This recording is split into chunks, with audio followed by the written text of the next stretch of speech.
Oh, folks. Good morning, good afternoon, good evening, good night. I don't fucking know. Um, so this has been an interesting week. And the reason why I say it's been an interesting week so far is because my team and I have been looking into a new case. We've been looking into the Nathan Reome case out of Syracuse, New York. And this is what the fuck. Okay, so there's not a whole lot online right now. I'm currently working on setting up a website for the case file, which I do have in my possession. Take that, Syracuse PD. um, so I will be, in the coming days, scanning and uploading and digitizing the entire case file to a website so you guys can see what I'm talking about. So the sources I'm going to reference today are actually online. And when you Google Nathan Reome wrongful conviction, one link will pop up. One.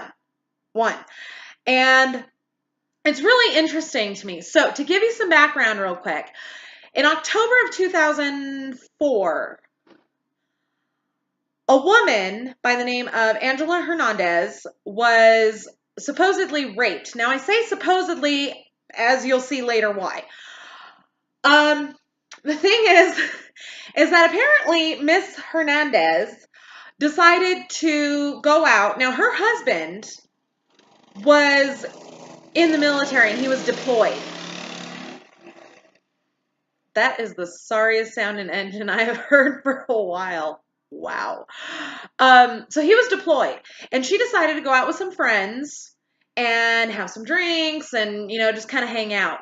And through a series of the most unfortunate events, seriously, Lemony Snicket couldn't have written this shit any better.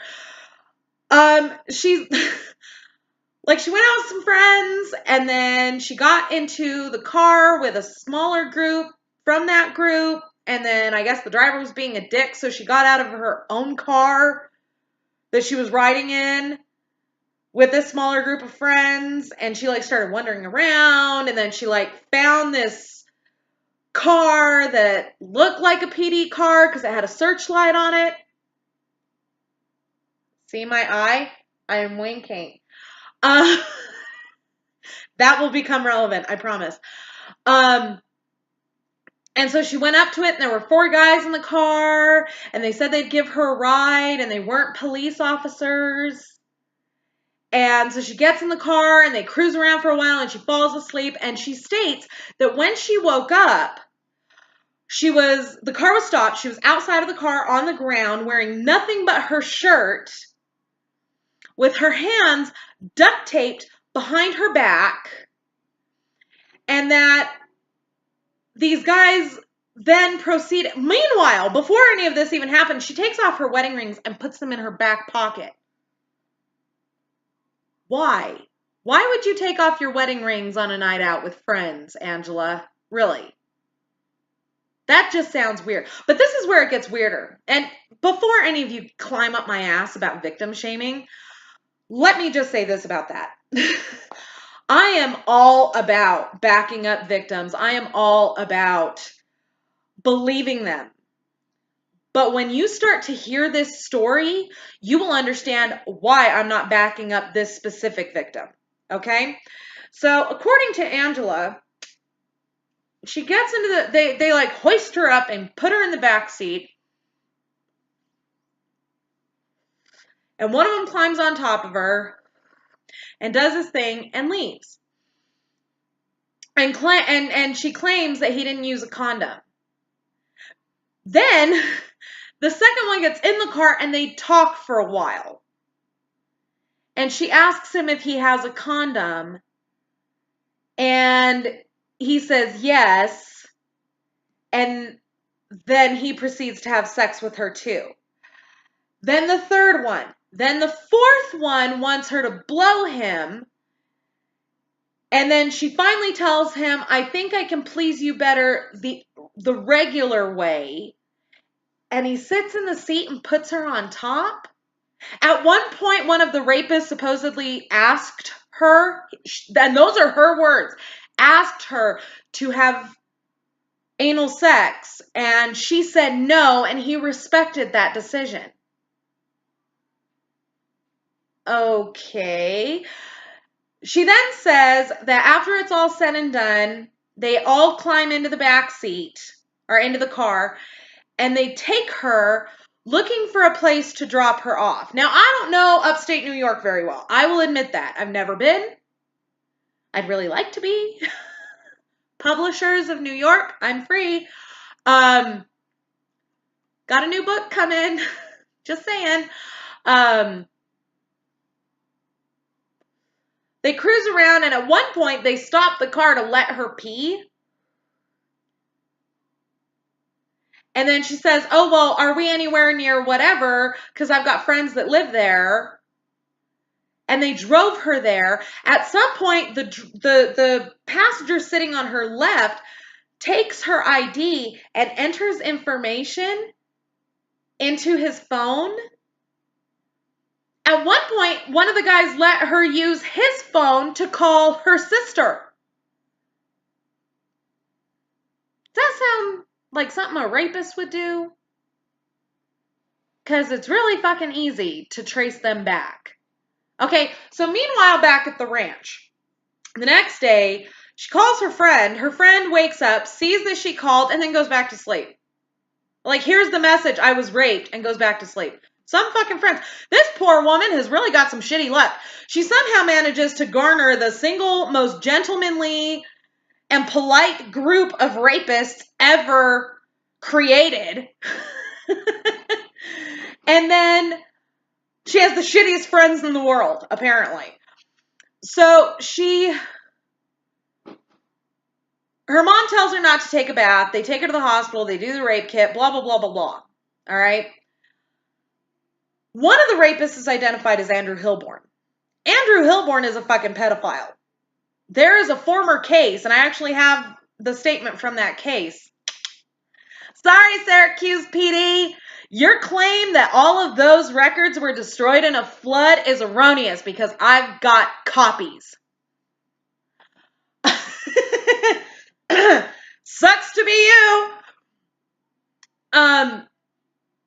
He molested a 13-year-old girl, and he was actually convicted on this, okay?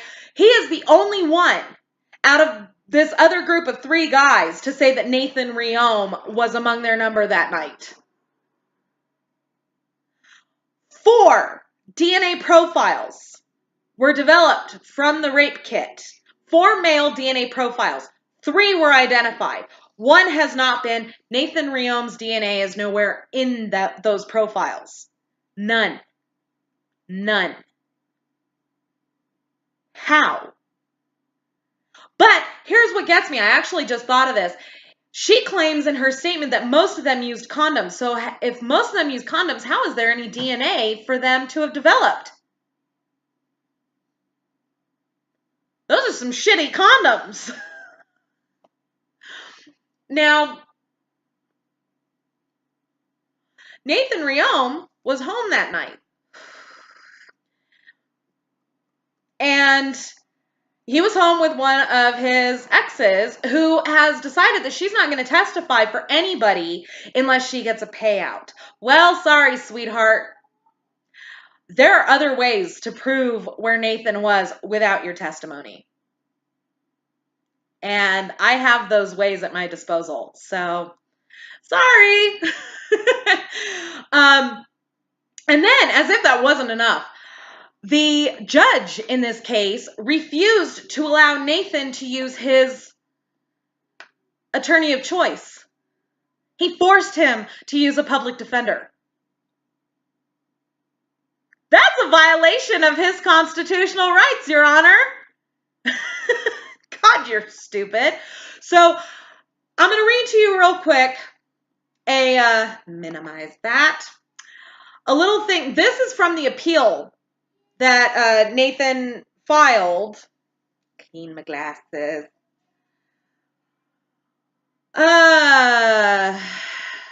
Disregarding Hilborn's testimony, the evidence in the record that might arguably tend to connect the defendant with the crime may be summarized as follows. Get this fucking flimsy ass horse shit that D.A. Fitzpatrick thinks ties Nathan Reome. Defendant was a friend of one of the known rapists, McDonald. McDonald's father-in-law testified that defendant had 4 or 5 times visited McDonald at his home.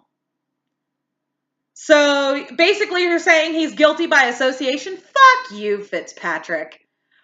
Shortly before and after the rape, defendant was in frequent contact with another of the rapists, Bukina. Bukina's cell phone records show that he had called the defendant or the defendant called him a total of 31 times on the day before the rape, the day of the rape, and the day after. Nathan Reome's cell records say different.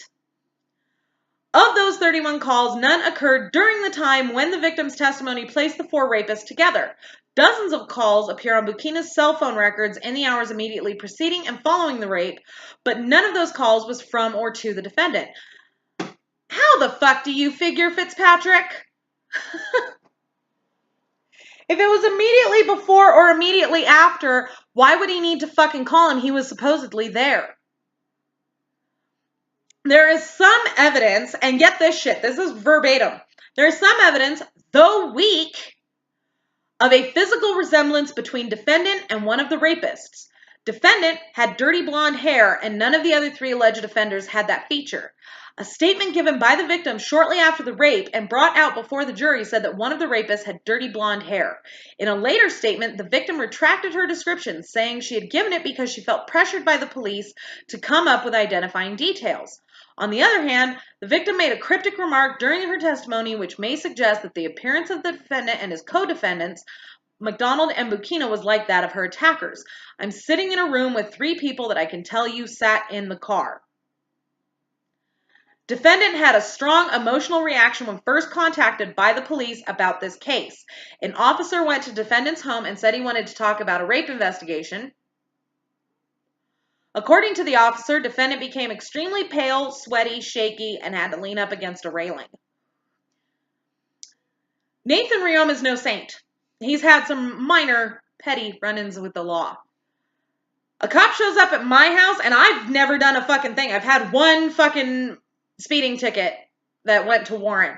A cop shows up at my house and starts talking about a serious felony allegation like that, I'm gonna start sweating too. That's it. That's the sum of it. That's the total sum of the evidence that Fitzpatrick says ties Nathan Reome to the case, regardless of no DNA. And get this. This is what gets me, kids. Neither of the other 2 defendants identified Nathan Reome. The victim couldn't even identify any of the rapists, which I find interesting because I'm sorry, but if you're sitting on a guy's lap riding his dick, you'd get a good look at his face. So how do you not identify anybody? And number 3, Hilborn cut a deal with the DA. He never went on trial. So essentially, the district attorney, Gary Dawson, cut a deal with a known pedophile, a known and convicted pedophile, to identify Nathan Reome as the other person in the car. But here's the thing, there's a very strong possibility that a former officer of Syracuse PD was involved. And he retired 6 months after the case. Ain't that some shit?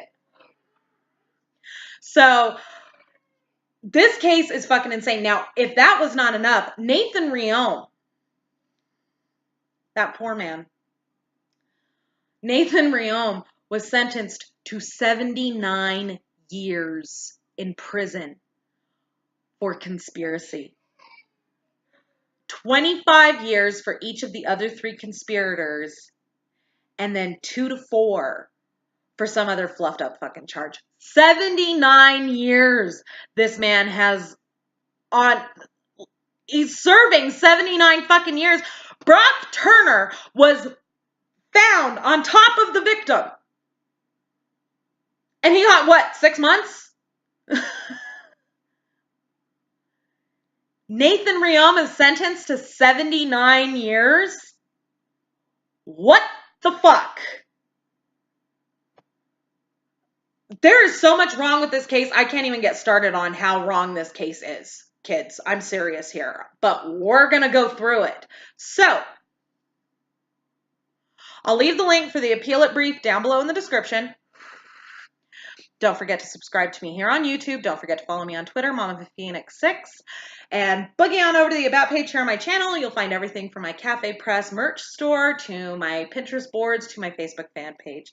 Thank you all very much for watching, and we'll see you soon.